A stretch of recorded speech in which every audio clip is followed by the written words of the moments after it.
Well, I've been so very fortunate, very blessed. I've gotten to work with some of the great directors of our time.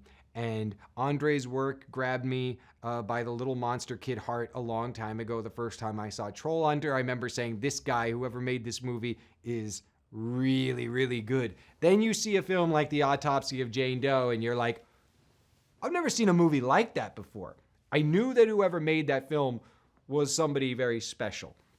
He also adapted one of my favorite books as a kid for a big studio picture, which was Scary Stories to Tell in the Dark, which I loved. I went and saw it as a matinee while I was filming The Suicide Squad. I'll never forget. And I sat in the theater. I was like, gosh, I really love this guy. So the fact that I get to be in Andre's vision of a Dracula film and knowing Andre's monster kid heart that has, been pounding in his chest since he was a little boy in Norway, made me very confident that I was in great company. He's such a kind and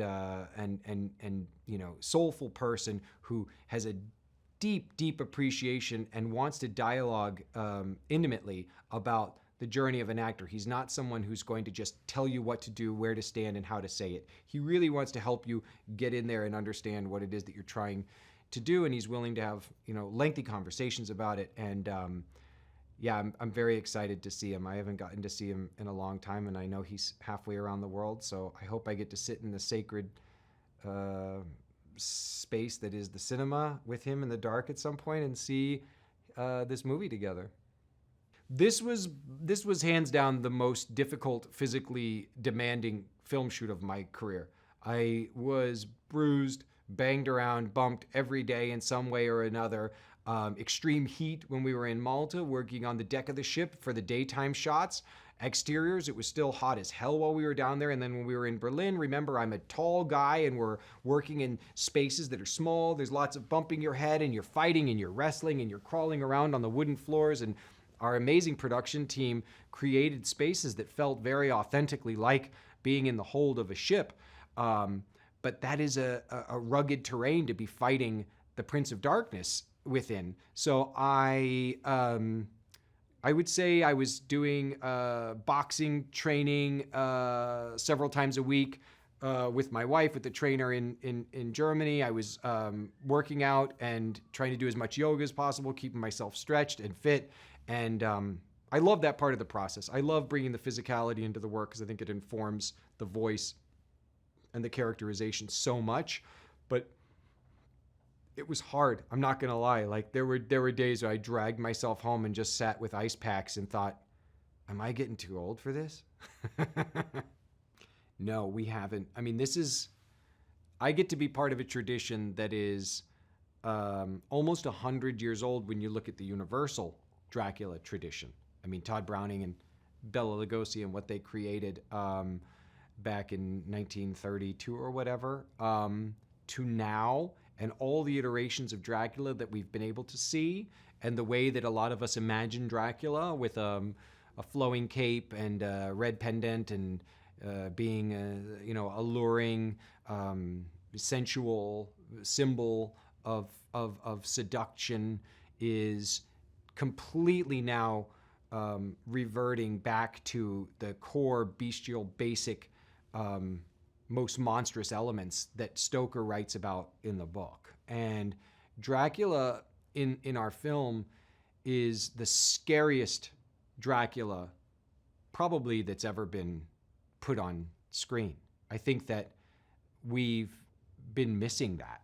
And I think it's time we make Dracula scary again. So I'm grateful to be a part of a film that does make Dracula so scary again. And what makes him so skin-crawlingly terrifying is that not only is he a great hunter and he's able to prey upon the crew one by one and hunt like a master hunter and rip throats out and drink blood and do whatever he needs to do to satiate his hunger, but he seems to get this sick, twisted kind of pleasure, this arousal out of toying with his food, out of almost feeding upon the psychic fear that he's creating on this boat. That's so intense and visceral, and I can't wait for audiences to sit in dark movie theaters and scream their little hearts out. Things that scare me the most in real life: finality, mortality, what lies beyond. I think about, losing the people that I love. I'm terrified of people that are willing to throw their full force, be it socially, economically, or physically, against things, especially people or the environment, without the benefit of information.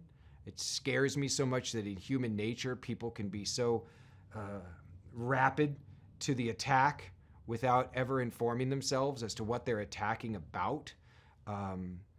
Human nature is one of the most horrifying things that's ever existed in the universe, and it's also a beautiful thing. So that terrifies me. I'm scared of the fact that I love this life and I love humanity, but I also am terrified of it, and people scare the crap out of me. I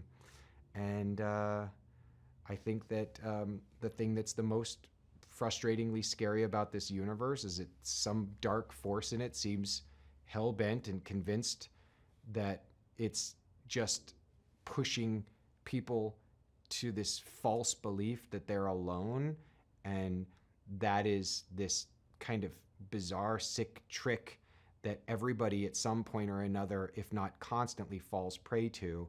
And I love that I get to be a storyteller, because I think when we do it really well, we have little glimpsy moments, little bursts of light where people sitting in the audience feel recognized, they feel seen, and they feel a little less alone for a minute. So even in something as, I guess on the surface, simple and fun as a Dracula picture, a scary movie, a genre horror film, can achieve that. And that's what that's the light that I'm constantly reaching for, I guess, as an actor.